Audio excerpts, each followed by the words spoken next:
Fala, galera antenada, estamos voltando e dessa vez eu vou conversar com um dos deputados mais experientes, né, da Assembleia Legislativa e alguém por quem eu tenho uma profunda admiração, porque eu lembro quando eu era repórter na TV Ponta Negra, era com quem eu mais gostava de conversar e entrevistar. Então está aqui o deputado José Dias. Seja bem-vindo, deputado. Obrigado, Eugênio. E o meu boa tarde para você e para todos os nossos telespectadores. Opa! Deputado, o senhor vai estar no 10º mandato, 10 mandatos como deputado. Como conquistar isso? A que o senhor atribui essa continuidade, né, nesse cargo?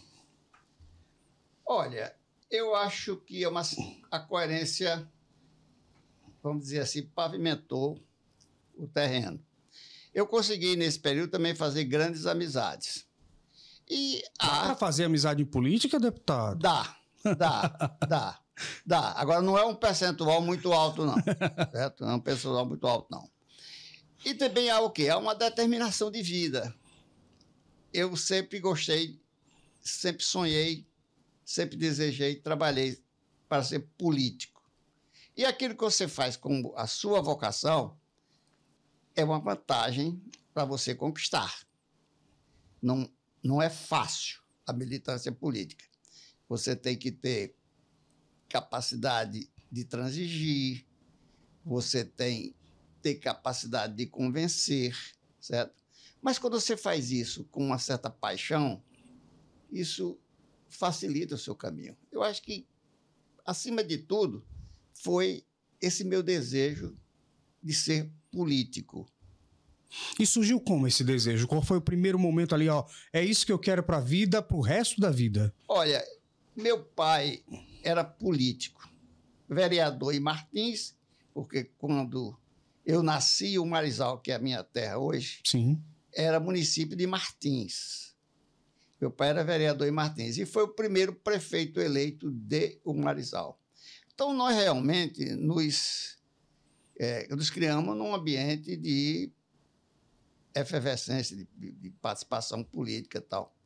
Meu pai era realmente uma pessoa muito dedicada, muito envolvida com a vida política. Eu acho que dele eu recebi o primeiro impulso. E eu acho que também as minhas leituras, que muito cedo eu procurei ler, e as minhas leituras levaram também a isso, a minha formação, certo? Então, o momento, vamos dizer assim, desse start é difícil se estabelecer. A minha memória não consegue precisar esse momento. Mas eu acho que foi isso aí, a herança do meu pai e as minhas leituras, a minha admiração por figuras políticas. Por exemplo, quem que o senhor admirava? Tanto da história. Olha, na minha juventude mesmo, quando eu digo menos de 20 anos, eu era, vamos dizer assim, encantado pelo pessoal da antiga UDN, certo? E o antigetulismo. Meu pai era antigetulista e isso também me contaminou e eu passei a ter, por aqueles que faziam a oposição ao getulismo, uma grande admiração. E tinha nomes, vamos começar o mais famoso dele, que é Carlos Lacerda, né? E tinha, literariamente, nomes muito importantes, como Aliomar Balieiro, como Afonso Arim de Belo Franco, próprio Prado Kelly. Enfim, era um grupo de pessoas com muita qualificação intelectual, certo? E uma respeitabilidade que nós admirávamos. Uhum. Certo? Então, isso realmente teve uma grande influência na minha vida, certo? A família Alves, o senhor casou com a Alves, Aloysio Alves. Como é que o senhor via essa figura? Olha, eu acho que a Aloysio foi, com quem eu convivi, que eu tive realmente relações de amizade, o maior político. Eu tenho também uma grande admiração por doutor Zé Augusto, pela sua figura intelectual, que ele realmente era um homem de cultura, mas pela sua integridade. Doutor Zé Augusto era um padrão de integridade moral e era um homem humilde. O Zé Augusto dava a todos que conviviam com ele uma lição absoluta do que é o valor de ser humano, de ser humilde. Mas Aloysio, para mim, teve essa importância maior pela proximidade e pela sua capacidade de execução. Aloysio não tinha a cultura do Dr. Zé Augusto formal, assim, porque a vida de Aloysio foi mais atribulada nas lutas, né? Sim. Mas ele tinha uma inteligência privilegiada. Escreveu livros com, vamos dizer assim, muito jovem. Ele realmente era um comunicador como poucos existiram e, acima de tudo, ele era um homem de visão pública. Vamos fazer aqui uma diferenciação. Inclusive, a visão, até o senhor participou de alguns projetos dele. A Cidade da Esperança, por exemplo, foi construída ali por Aloysio. O senhor estava lá à frente da Conab, é isso? Era Conab? Fundap, que era a Fundação de Habitação. Para você ter ideia, a Cidade da Esperança foi o primeiro projeto de habitação popular no Brasil. Você tinha habitação financiada pelo poder público, mas para as categorias, certo? Você tinha também pelos institutos de previdência privada, tal, mas um projeto dedicado à população popular mesmo foi aqui no Rio Grande do Norte. Isso é o que caracteriza a visão dele. Ele soube explorar uma oportunidade. Quando ele foi eleito, fazia, vamos dizer assim, 20 anos do fim da Segunda Guerra Mundial. E nós estávamos, vamos dizer assim, num momento mais agônico, mais difícil da Guerra Fria. E ele, diferentemente de outros governadores, mesmo num país em que o governo federal era socialista, era um governo com tendência absolutamente contrária aos próprios Estados Unidos, ele conseguiu antever essa possibilidade de conseguir esse recurso, porque muitas das coisas que foram feitas aqui não foram com recursos próprios do Estado, que o Estado não tinha, o Estado é um Estado pobre. Mas ele conseguiu sensibilizar a Aliança para o Progresso e levou bons projetos. Uhum. A grande vantagem é que ele levou bons projetos. Ele conseguiu também formar uma equipe de homens e mulheres estudiosos que fizeram projetos muito consistentes. E isso permitiu que a Aliança para o Progresso, no interesse de geopolítica, sim, não foi bondade nem dos Kennedy, nem dos americanos, foi uma troca de, vamos dizer assim, de interesses, sim, certo? De criar, somente aqui no Nordeste, que era a área em que esses movimentos de esquerda mais atuavam através das ligas camponesas, por exemplo, criar um contraponto. E isso foi o que ele teve, essa visão foi maravilhosa. A gente fica imaginando que hoje há uma polarização entre direita e esquerda, essa coisa toda. Isso já existia naquela época, da sua forma, da sua maneira? Dá essa impressão? Desde a Revolução Francesa, os cabos da direita sentavam na direita. Não, né? Não é novidade. Não é novidade, não. O grande problema é que é também um conceito assim meio fluido. Você pode ser direita e ter, vamos dizer assim, convergência com várias ideias de esquerda, e você tem esquerda e tem direita. Isso realmente não é, vamos dizer, uma marca absolutamente rígida. Sim. É uma tendência. E, na realidade, ele era um homem que não tinha tendência de esquerda, não. Ele tinha uma visão católica.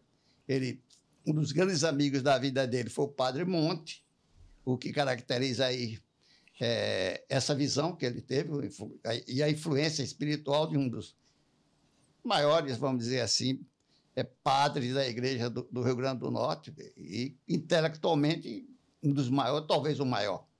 O senhor falou que o Rio Grande do Norte, naquela época, era um estado pobre. Hoje, o Rio Grande do Norte continua um estado pobre? Como é que, nesses 10 anos à frente da Casa Legislativa, com cargos importantes, em comissões importantes, Constituição e Justiça, Comissão de Finanças, onde o senhor está hoje, como é que o senhor vê essa situação econômica do nosso estado? Rapaz, são 38 anos. São 38 anos, 10 mandatos. Pouco não. Olha, eu acho que o estado está devastado. No momento, eu acho que o Estado está devastado. Se você tem uma ideia, eu acredito, e não tenho a menor dúvida disso, eu sou curioso do assunto, que nós, entre os estados da federação, é claro que nós não temos algumas... Seria uma maluquice a gente pensar que nós temos a potencialidade do estado do sul de São Paulo, inclusive as terras, a pluviometria e tal, mas nós temos recursos realmente muito importantes. Mas nós temos uma dificuldade imensa, é exatamente o poder público.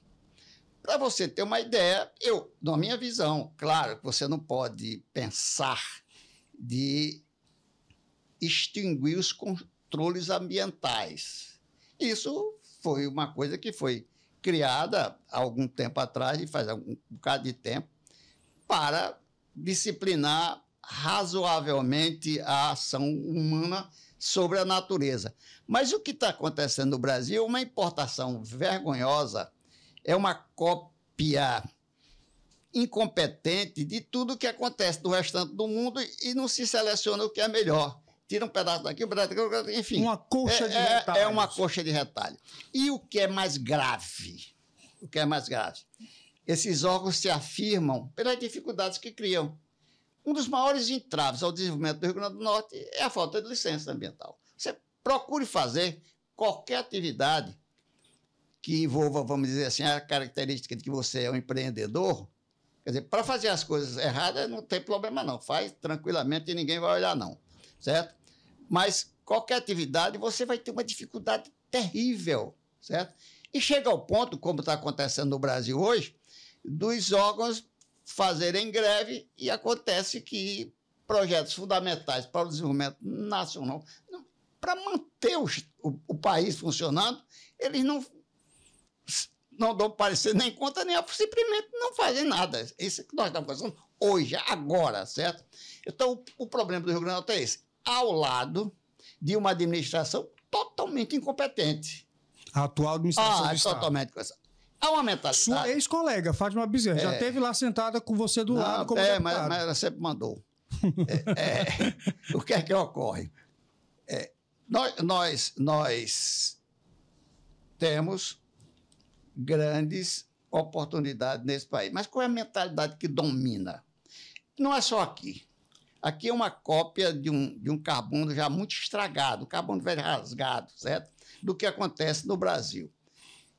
O que hoje o governo, quem manda nesse país, só pensa em arrecadar. Você arrecadar, você tira dinheiro da sociedade. Você tira dinheiro do consumo do pobre e tira o dinheiro do investimento. Então, isso martiriza o pobre e sufoca o empreendedor. Mas você não vê nenhuma declaração, nem lá em cima, nem aqui. Nós sabemos que isso está provado, vamos dizer, a mãos cheias, que o Brasil é um país com uma situação fiscal muito difícil. O Rio Grande do Norte está do mesmo, não paga, ela só paga funcionalismo. Como se o Estado existisse para o funcionalismo, quando, na realidade, o funcionalismo existe para o Estado, a sociedade. Não vamos botar Estado, sociedade. O funcionalismo existe para a sociedade e não a sociedade para pagar funcionário. Eu aqui não estou defendendo que não se pague. Claro que não é isso que eu estou fazendo. O que eu estou dizendo é a prioridade, a noção, certo? Noção é o seguinte, nós temos um Estado e esse Estado vai servir à sociedade e não à sociedade civil. Por exemplo, recentemente teve esse episódio da guerra entre o Estado querendo aumentar o ICMS, né, que ocorreu em outros estados, e a Assembleia acabou impedindo que isso acontecesse. E aí o Estado hoje reclama que, enfim, está arrecadando menos e que não diminuiu, por exemplo, o preço dos produtos ou dos serviços, como os empresários alegavam que iriam conseguir se mantivesse as alíquotas que eles queriam. Olha, isso é uma narrativa, sob o ponto de vista teórico, absurda, totalmente fracassada. Por coincidência, eu assisti hoje uma entrevista do governador de Santa Catarina, o governador Jorginho Melo, e ele disse, com muita alegria, até que ele disse com alegria, que quiseram aumentar lá em Santa Catarina. Ele foi contra, não propôs, não quis, não aumentou e a arrecadação aumentou. Existe realmente modelos teóricos e a realidade está aí para provar. E até porque tem essa história, né? Que se você aumenta muito a carga, as pessoas não conseguem pagar. Não consegue, E aí diminui. você não tem arrecadação de todo jeito. Diminui tem que totalmente ter um nível o consumo. ali claro, saudável, né? Essa é a curva de Laffer. Sim. E se você aumenta demais, você primeiro reduz o consumo. Aí depois o que é que tem? Vem a sonegação. E se você realmente tiver a noção que não pode atravessar esse ponto... Aquele ponto da arrecadação ótima. Que é difícil. Então Sim. é melhor você deixar um pouquinho menos do que o que você quer para poder incentivar o desenvolvimento. E se com o desenvolvimento você perde, vamos dizer assim, no caso isolado, você está perdendo, vamos dizer assim, no varejo. Sim. Mas você está ganhando no geral, né? Você está ganhando no geral. No volume, né? Uhum. No volume. Deputado, após esse tempo todo na Assembleia Legislativa, como é que o senhor imagina o futuro do Rio Grande do Norte a partir dessa sua própria avaliação de que o Estado está devastado? O que é que precisa ser feito? E dentro desse exercício também, por que o senhor nunca resolveu sair do Legislativo e ir para o Executivo? Pensou em alguma vez isso? Passou pela sua cabeça? Rapaz, acordado não. Dormindo pode ter sido. Eu não me lembro. Acordado eu não tive esse... Em sã consciência, não. Não, é porque aí também não seria um sonho, seria... Um pesadelo. Eu não tenho... Eu confesso que eu tenho certas habilidades executivas. Claro que eu tenho, certo? Eu não posso negar, eu tenho habilidade executiva. Mas eu não tenho habilidade para conquistar os cargos. Eu sempre tive essa pequena capacidade de poder avaliar as minhas possibilidades, certo? Olha, a única coisa que eu posso dizer, voltando à sua pergunta, é que eu acho que não vai se acabar, certo? Agora, o sofrimento é muito grande. Fome, miséria, inclusive morte. Porque se você não tem alimento suficiente para alimentar a população mais pobre, mais carente, isso vai gerar doenças de carência gravíssimas. Depois, você não tem capacidade, que o Estado hoje está absolutamente falido na saúde. E é uma coisa que eu também...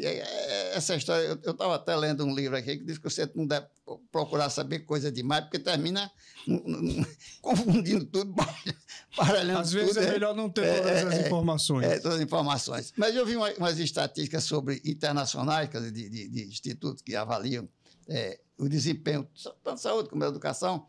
E na saúde, rapaz, o Brasil está ruim, pelo menos na visão lá do povo lá de fora, né? Sim. Porque aqui a gente diz que é o melhor sistema de saúde. Tem sempre essa coisa, né? Que o modelo do sistema único de saúde, que é copiado, que é isso, que é aquilo, mas na prática...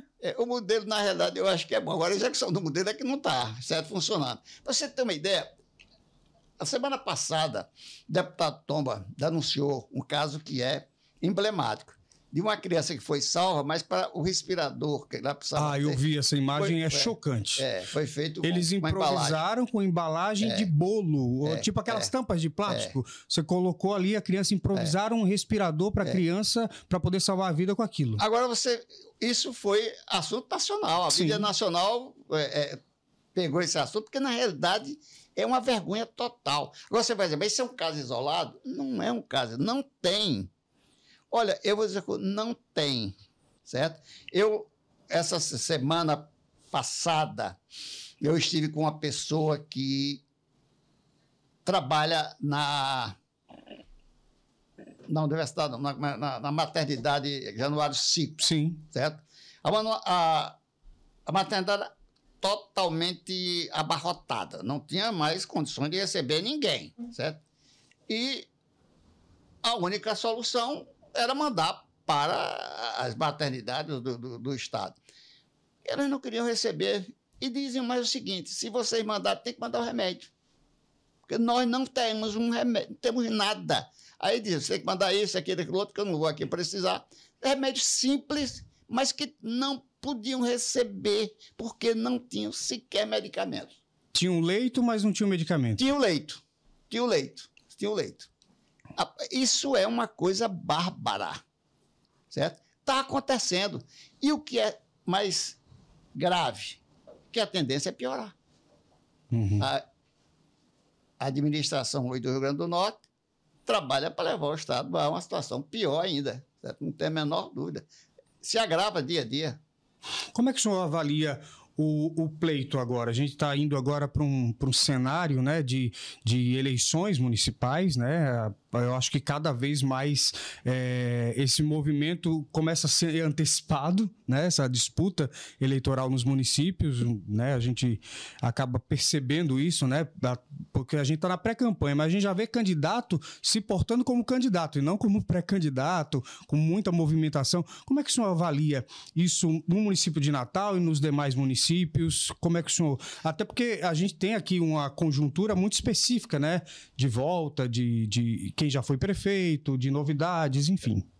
Olha, eu procuro esquecer aquele ditado que diz que o que é ruim sempre pode piorar. Então, eu procuro esquecer... A frase do Tiririca, pior que tá, não fica? Olha que fica. Na realidade, eu procuro esquecer isso aí. E eu sonho, desde o começo, claro, quando você vai fazer política, você tem os seus desejos, os seus sonhos e tal. Que nós tenhamos uma solução. Ela só tem um caminho, é a consciência do eleitor. Não há outro caminho numa democracia, certo? E eu não quero viver mais num Estado totalitário, Estado de exceção. Eu não tenho... Eu nasci na época de Getúlio Vargas. Sim. Passei 20 anos na ditadura militar, que também trouxe, e eu não nego, até eu fui, em certo sentido, vítima, mas não é vítima suave. Eu acho que a minha foi uma perseguição mole. Os caras não querem que o cara diga que foi uma dita mole, mas a minha perseguição não foi tão dura assim, não. Mas eu sofri, eu não posso negar. Mas também nunca isso influenciou psicologicamente na minha vida, tal. Mas eu não quero, eu sonho que... Acredita na democracia. Eu acho na democracia. Eu acho que o povo... Agora, o povo tem que saber escolher. Essa eleição eu estou depositando, pelas dificuldades que nós estamos vivendo, pelo quadro que nós estamos aí nos deparando, lá para fora, quando eu digo lá para fora, é para o sul, sudeste, centro-oeste, há uma consciência já hoje... A democracia amadureceu nessas regiões. A consciência estabelecida que o eleitor tem de que ele decide o seu destino. Uhum.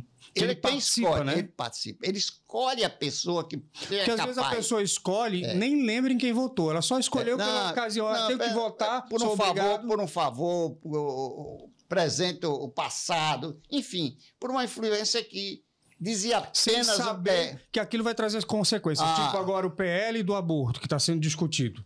Né? Aí as pessoas estão achando ruim algumas, mas aí foi você que votou nesse senador que hoje está, né? Então saber que as suas decisões trazem consequências.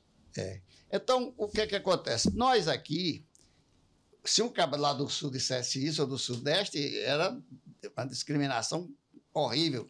Eu acho que, como nordestino, os cabas não podem me prender porque eu estou falando da minha casa, certo? Sim. Mas nós ainda estamos muito inconscientes, nós voltamos muito mal.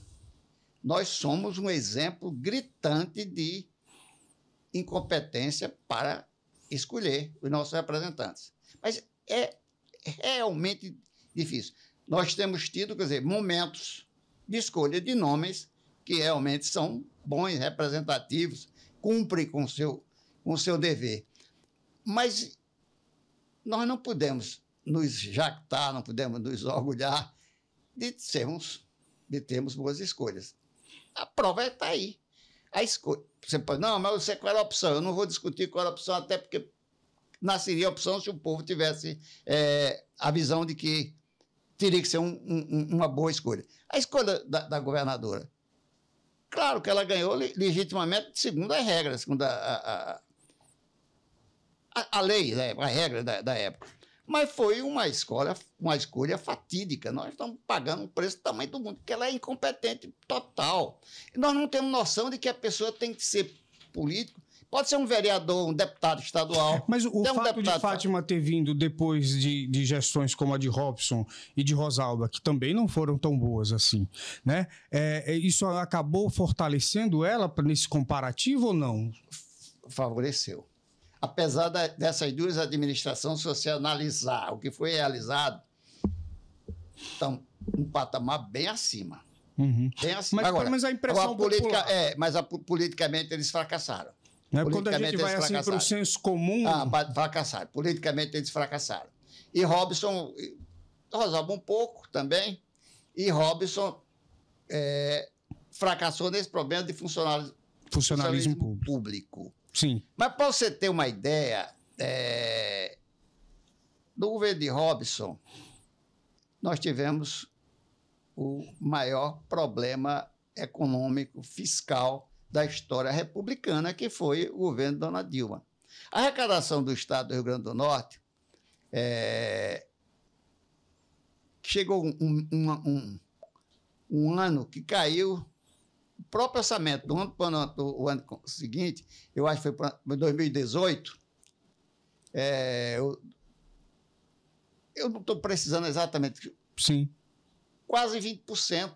Uma queda considerável. Mas isso é uma loucura. Isso não havia possibilidade, porque você tem aquelas despesas não discriminatórias. Você tem que pagar de qualquer jeito. Tem que pagar de qualquer jeito.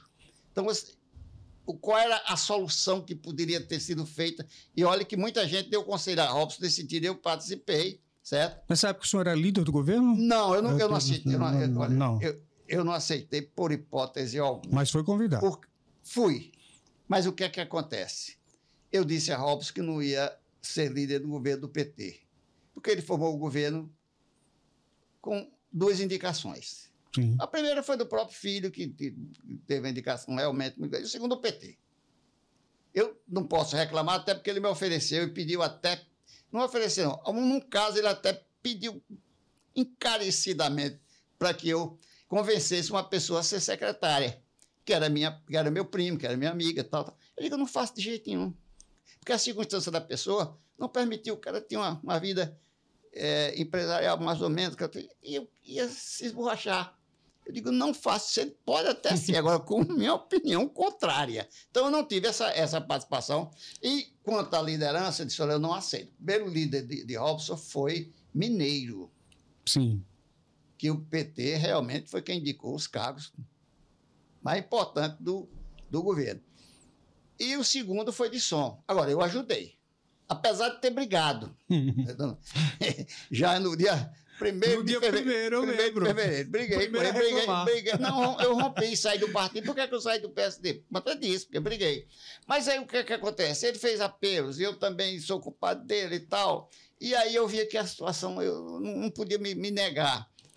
Aí, quando eu entro também numa empreitada, eu procuro fazer o máximo que eu posso. Veste certo? A camisa. Eu procuro fazer o máximo que eu posso. E tentei fazer. Agora, a situação é essa que eu estou relatando. Mesmo com esse drama total. Olha, quando o presidente Bolsonaro assumiu,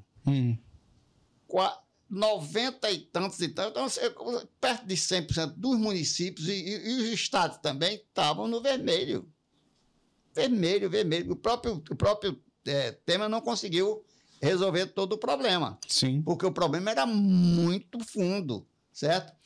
Quando o Bolsonaro entregou em 2023, em dezembro de 22, o cara começou a trabalhar em janeiro. Mas estava no azul.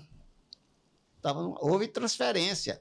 Houve uma vigorosa transferência federal para estados e municípios. É tanto que, mesmo com a pandemia, ela ainda teve uma certa folga sob o ponto de vista de pagar quem ela queria. Porque o governo paga quem quer. Essa que é a grande verdade. As nossas emendas parlamentares paga como quer, paga quem quer. É uma um desafio barbárie. essas emendas, né? Não, rapaz, as minhas eu não tenho vergonha, eu apresento ela em todo canto. São para a saúde, uma para agricultura familiar e uma para a academia de letras, R$50 mil. O restante é tudo para saúde, certo? Tudo para saúde. Porque eu acho que é uma prioridade absoluta. Sim. Então, não tem nenhum problema. Porque se apresentar para outra coisa, também ela não paga. Vai ter que ir para a justiça, é uma confusão muito grande. A gente só vai criar litígio, confusão e não encontra a solução. Então, em relação às emendas, eu acho que isso é um problema vergonhoso de não cumprimento da Constituição, que diz que é obrigatória, certo? Então, ela paga o que ela quer. E muita coisa não está sendo paga. É isso aí. Deputado, nesse tempo todo, o senhor já esteve na oposição, já esteve, né, no governo, na situação. É mais fácil ser o quê? Oposição ou situação? Quais são os prós e contras de cada um? Talvez, para muitos, o gostoso mesmo seja ser governo. Mas o que eu gosto mesmo é de oposição. Eu imaginei que o senhor ia dizer isso. Eu não gosto de governo, não. Eu não gosto de governo. Existe um tio-avô meu... E o senhor é uma oposição qualificada, diga-se de passagem, né? Porque as pessoas respeitam tudo que o senhor diz, principalmente nas questões da votação da LDO, né? do plano plurianual, enfim, nessas peças que o senhor tem um domínio técnico sobre elas. Ó, tenha cuidado com esses exageros, então o pessoal vai pensar que eu estou dando alguma coisa, viu? Não, é real. Tenha cuidado, viu, meu amigo? Mas todo mundo sabe disso. Mas eu gosto de oposição, certo? Há uma história que eu não sei se é verdade, mas eu acredito que talvez possa até ser um tio-avô meu, certo? Que ele dizia, governo não presta, governo não presta. Aí um dia a polícia ele estava dizendo isso, é chamar a polícia, final no tempo de Getúlio Vargas. Aí a polícia chegou lá e foi em cima dele. Aí ele ficou assim, meio nervoso e tal. Mas já existe. Aí tá, um tio dele estava também perto, os cabos foram avisar que a polícia estava atrás do sobrinho. Aí o meu tio, já o bisavô, certo? Meu filho, sustente, meu governo não presta. Sustentou. Sustentou. Mas com o tio dele já, né? Para mim, governo não presta. Eu vou entender como positiva essa afirmação. Deputado, caso o senhor não fosse... o senhor tem formação como advogado, não é isso? Caso o senhor não fosse advogado, não fosse um político com 10 mandatos, que outra profissão que o senhor teria na vida? O que é que o senhor acha que poderia lhe encantar como outra profissão? Eu vou dizer uma coisa, eu fui um pequeno empreendedor. Eu nunca tive a ilusão, nem o desejo de ser grande. Eu sempre persegui uma coisa, liquidez. Você não ficar devendo. Eu fundei 7 empresas. Vendi 2. Dos mais diversos ramos? Eu trabalhei no setor primário. Eu criei também na indústria, 2 indústrias que eu vendi, por sinal, as 2. A do setor primário eu extingui, sem dever nada a ninguém, nem a obrigação social, nem a Receita Federal, nem a Receita Estadual, nem a qualquer particular, certo? E trabalhei no setor terciário. Quer dizer, eu fui diretor superintendente do Hotel do Carmo. Sim. Na época da construção e por um período de algum tempo, 1 ano e pouco, certo? Então, a minha experiência... Com gestão. Foi com gestão, principalmente com gestão. E, ao lado disso, a minha atividade política. Quando eu passei a ter mandatos, aí eu fui reduzindo isso, quer dizer, até porque não dava para conciliar. Sim. Eu seria ruim nas 2 coisas. Então, as minhas empresas, as que tive que liquidar, porque era até não tinha mais como fazer, e as empresas industriais eu consegui vender. Foi uma coisa que Deus foi muito generoso comigo, certo? Eu vendi e não estou arrependido, estou até muito feliz, certo? Quando não está fazendo política, o deputado gosta de fazer o quê? Qual é o passatempo? O que é que lhe dá prazer? Eu vi que o senhor gosta de ler. O que é que tem lido? Olha, honestamente, eu gosto. Eu gosto de ler. E nos tempos atuais, você tem também uma grande facilidade de acesso à televisão. Quer dizer, as redes sociais eu não sei nem bulir, não sei nada. Na campanha fizeram um Instagram, eu não conseguia, vamos dizer assim, ainda fechar esse bicho. No Brasil, uma das coisas difíceis é você abrir e fechar uma empresa. Para mim, a coisa mais difícil atualmente é fechar um negócio desse de Instagram. Abriram para mim. Abriram para mim. E para fechar, os caras parece que não querem mais fechar, não sei o que é isso, certo? Aí eu não vou para X atualmente, não sei de nada.